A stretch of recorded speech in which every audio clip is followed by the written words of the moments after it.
Hello everyone! In this video, I'll show you how to check your GiftCaf SIM number in just a few simple steps. So let's get started. First, open the browser on your phone and search for Check GiftCaf phone number. You'll find a few options that show how to do it easily. Next, you can text the word number to 2020 using your GiftCaf SIM.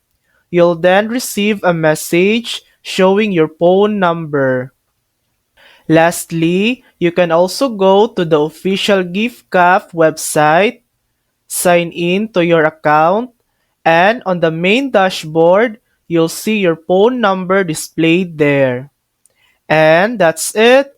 That's how you check your GiftCaf SIM number. Thanks for watching. If this video helped you, please like and subscribe for more helpful tutorials.